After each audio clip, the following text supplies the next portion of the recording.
Good morning. My name is Engineer Piyush Pandey. Welcome to today's session of Motivational Skills. And the topic for today's discussion is factors in the choice of method of communication. Ladies and gentlemen, whatever information you want to convey to the other person, there is always a method of conveying that information. And there are certain factors according to which we decide that which method can be the most appropriate one. Let us have a look at these crucial factors.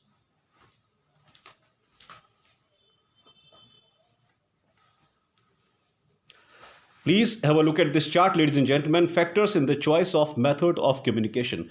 What mode of communication you should follow, it entirely depends on certain factors. Number one here is speed. By speed, we mean to say that how urgently you want to convey a particular information to the other person. How speedily you want to convey a particular information to the other person, that comes under speed. What can be the most effective method of conveying information at a fast pace? It depends upon the situation according to which you are sending a particular information and how soon you want the information to be delivered to the receiver. Second point is distance. How far the person is situated from you, and in that case, what can be the most effective method of conveying information to a distant person. The third statement is urgency. By urgency, we mean to say that what is the level of importance of the information that you want to convey, and how quickly you want to convey that important information to the other person.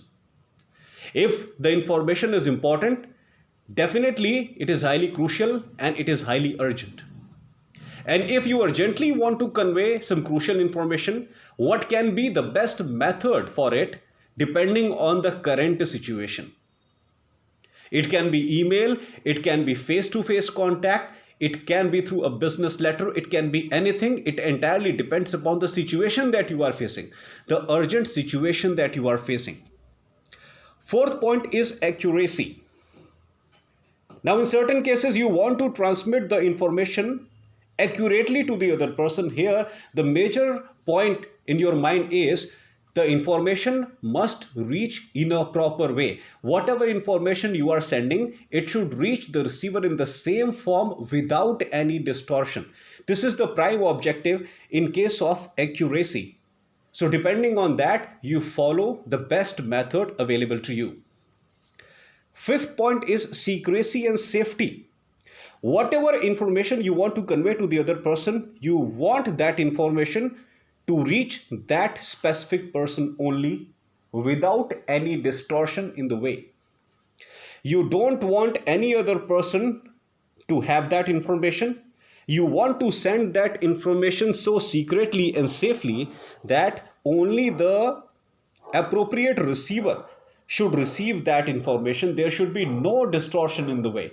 Depending on that, there can be many modes of communication, and this also depends upon the kind of situation according to which you want to send the information. It can be email, it can be business letter, it can be a face-to-face communication, it can be a telephonic conversation. Ladies and gentlemen, everything here is situational.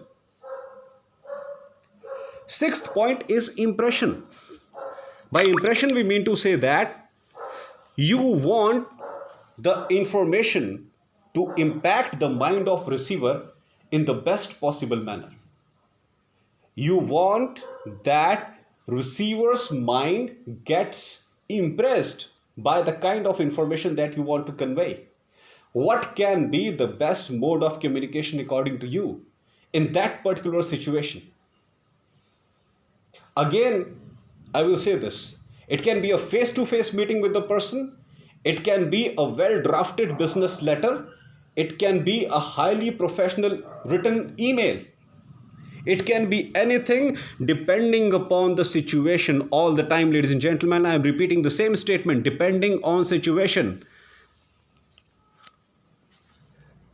What type of mode will be acceptable to the receiver? Which mode is going to create good impression of yours, of your organization in the mind of the receiver? That comes under impression. And seventh point is economy. Now, in case of economy, we want the information to be conveyed in a cost-effective manner. We want information to be conveyed in a cost-effective manner. So here the prime objective is the information should reach the other person at a lower cost, at a less cost. So here the major thing that we keep in our mind is lower cost, less expenses. Ladies and gentlemen, depending on these different types of criteria, we perform different types of communication activities inside the organization. I would like to repeat these statements again. Number one here is speed. Here you want to convey the information at a fast pace because it is very urgent. Second point is distance. Depending upon the distance, whether the receiver is far or near to you, you decide the mode of communication. Third point is urgency. You decide the mode of communication depending upon how crucial the information is. Fourth point is accuracy. Here, the major concern is the information should reach accurately to the other person. There should be no distortion in the way. Fifth point is secrecy and safety. The information should reach safely to the other person and no amendment should be done. No unethical, illogical amendment must be done in that information before it reaches the receiver. Sixth point is impression. The information should be drafted in such a manner that it should create the kind of impression in the mind of the receiver which you desire. And seventh point is economy, where you don't concentrate on any other thing. You only concentrate on this factor that information should reach the receiver in a cost-effective manner.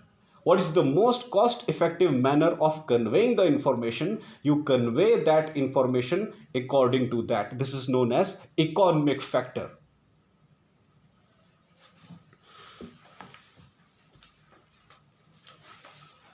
So, ladies and gentlemen, these are the factors on which we decide that how we should convey information to the other person.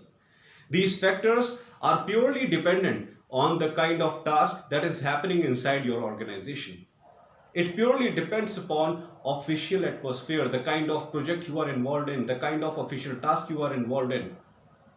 And when a person is involved in any kind of official task, there are certain matters which are very urgent and there are certain matters that can be delayed for further communication.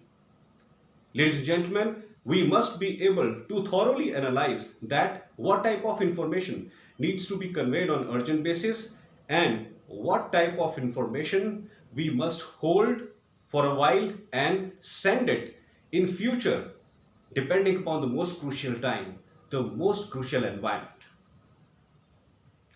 That's all for today, ladies and gentlemen. I hope that you loved my today's video. Please subscribe my channel, ER Piyush Pandey, Trainer BTech MBA, and please press the bell icon for constant updates. Thank you very much.